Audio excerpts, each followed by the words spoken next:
Welcome to multi trades. ഇത് part 3 of index law ആണ്. ഇന്ന് നമ്മൾ പഠിക്കാൻ പോകുന്നത് second index law. Second index law എന്ന് പറയുന്നത് dividing numbers in index form with the same base. അപ്പോൾ നമ്മൾ ബേസ് സെയിം ആണ്. കഴിഞ്ഞ ക്ലാസ്സിൽ നമ്മൾ മൾട്ടിപ്ലിക്കേഷനെ പറ്റി പഠിച്ചു. മൾട്ടിപ്ലിക്കേഷനിൽ ബേസ് സെയിം ആണെങ്കിൽ പവേഴ്സ് തമ്മിൽ നമ്മൾ ആഡ് ചെയ്തു. ഇവിടെ ഡിവൈഡ് ചെയ്യുവാണെങ്കിൽ പവേഴ്സ് തമ്മിൽ നമ്മൾ സബ്ട്രാക്റ്റ് ചെയ്യണം. ഇപ്പം നോക്കേണ്ട ഒരു കാര്യമുള്ളൂ, ബേസ് സെയിം ആണോ. ഇവിടെ a to the power of m divided by a to the power of n. അതിനെ ഇങ്ങനെ വേണമെങ്കിലും നമുക്ക് എഴുതാം. സെയിം ബേസ് ആണ്, പവർ തമ്മിൽ വ്യത്യാസമുണ്ട്. അപ്പം a to the power of m minus n. ഇതാണ് ബേസിക്കായിട്ട് നിങ്ങൾ ഓർത്തിരിക്കേണ്ട equation. മൾട്ടിപ്ലിക്കേഷനിലായിരുന്നെങ്കിൽ a to the power of m plus n. അതാണ് കഴിഞ്ഞ ക്ലാസ്സിൽ, അതാണ് മൾട്ടിപ്ലിക്കേഷന്. So this one is the first index law.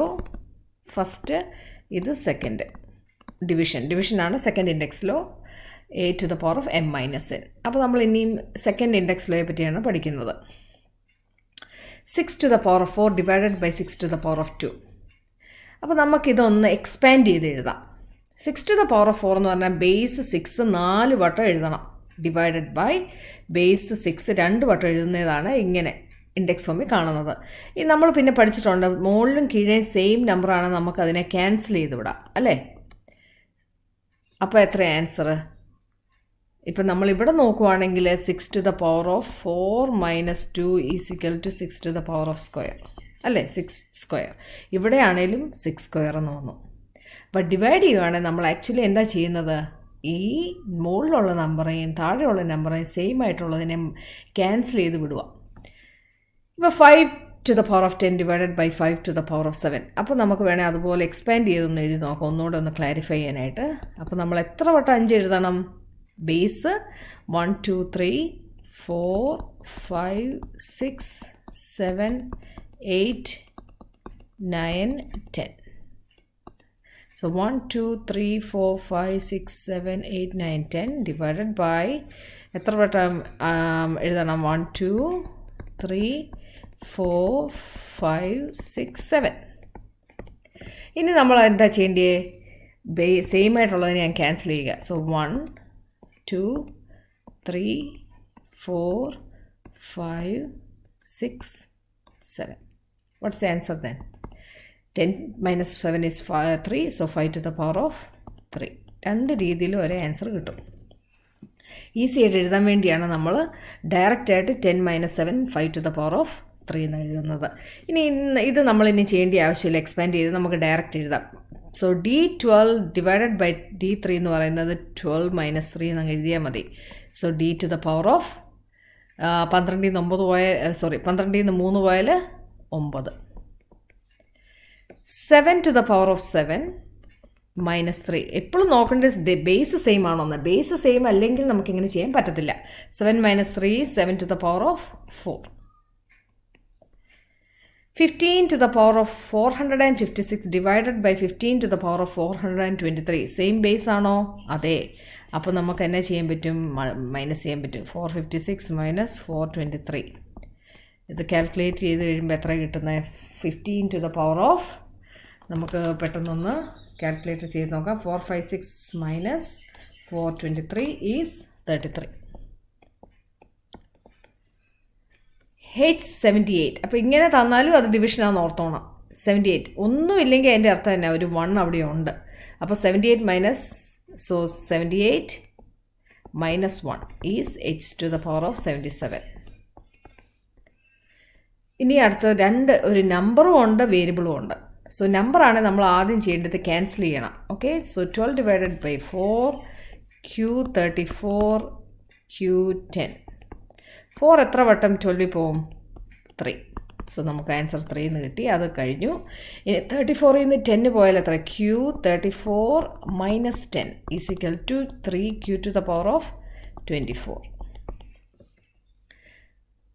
15ഉം 5ഉം ഉണ്ട്. നമുക്കറിയാം 15 ഡിവൈഡഡ് ബൈ 5 എത്രയാണ് നമുക്കറിയാം. പിന്നെ P12 മൈനസ് 8. സെയിം ബേസ് ആണല്ലോ പിയും പിയും. അതെ, 5 എത്ര വട്ടം 15 പോവും? 3 പ്രാവശ്യം പോവും. P 12 minus 8 is 12 8 പോയാൽ 4. 3 to the power of 4. അടുത്ത 16 divided by 12. 16 divided by 12, h7 h6 ഉണ്ട്, k4 k ഉണ്ട്. ആദ്യം നമുക്ക് 16നെയും 12നെയും അങ്ങ് ഏതാണ് ഒരു കോമൺ നമ്പർ രണ്ടിലും പോകുന്നത്? 2 പോകാം, അല്ലാതെ ഏത് പോകാം? 4 വേണേലും പോകാം അല്ലേ? 4 into 4 is 16, 4 into 3 is 12.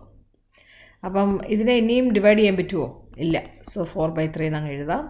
ഇനിയും h7 - 6 എന്നുമുണ്ട്, k 4 - 1 ഒന്നും ഇല്ലെങ്കിൽ അതിൻ്റെ അർത്ഥം തന്നെ ഒരു 1 ഉണ്ടെന്ന് ഓർത്തോണം. So 4/3 h7 - 6 is 1, so h k3.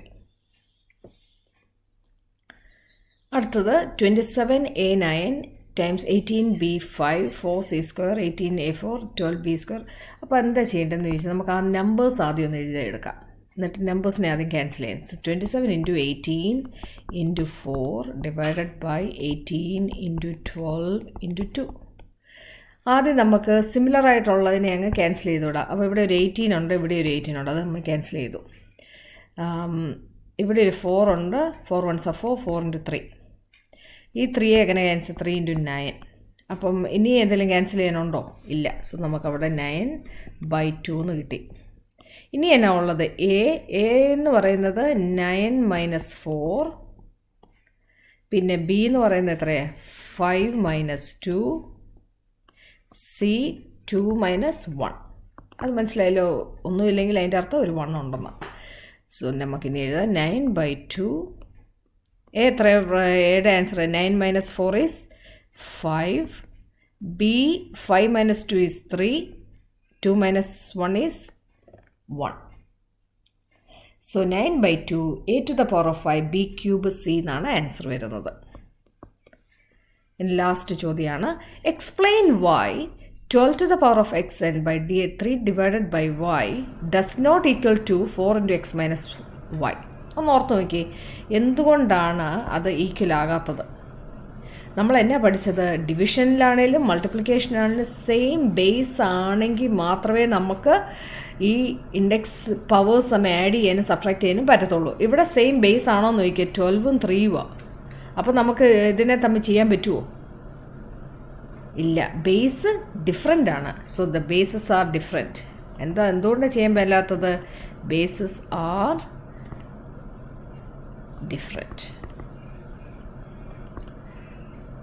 Okay, so the base are different. Okay, അതുകൊണ്ട് നമുക്ക് ചെയ്യാൻ പറ്റാത്ത base are different. So we cannot continue with the calculation. Alright, I hope you understood this lesson. ഒന്ന് പെട്ടെന്നൊന്ന് റീക്യാപ്പ് ചെയ്യാം. ഇത് second index law ആണ്. അത് ഡിവിഷനെ പറ്റിയുള്ള സെക്കൻഡ് ഇൻഡെക്സ് ലോ ആണ്. സെയിം ബേസ് തമ്മിൽ ഡിവൈഡ് ചെയ്യുമ്പോൾ നമ്മൾ എന്നാ ചെയ്യേണ്ടിയേ? പവേഴ്സ് തമ്മിൽ സബ്ട്രാക്ട് ചെയ്യുക. ഫസ്റ്റ് ഇൻഡെക്സ് ലോയിൽ എന്താ പഠിച്ചത്? മൾട്ടിപ്ലിക്കേഷനിലാണ് പഠിച്ചത്. സെയിം ബേസ് ആണെങ്കിൽ പവേഴ്സ് തമ്മിൽ ആഡ് ചെയ്യണം. പിന്നെ നമ്മൾ അതിനെപ്പറ്റി കൂടുതൽ എക്സ്പ്ലനേഷൻ ചെയ്ത് നമ്മൾ കുറച്ച് വർക്ക്ഡ് എക്സാമ്പിൾസ് ചെയ്തു, കുറച്ച് ക്വസ്റ്റ്യൻസ് ഉണ്ടായിരുന്നു, അതും നമ്മൾ ചെയ്തു.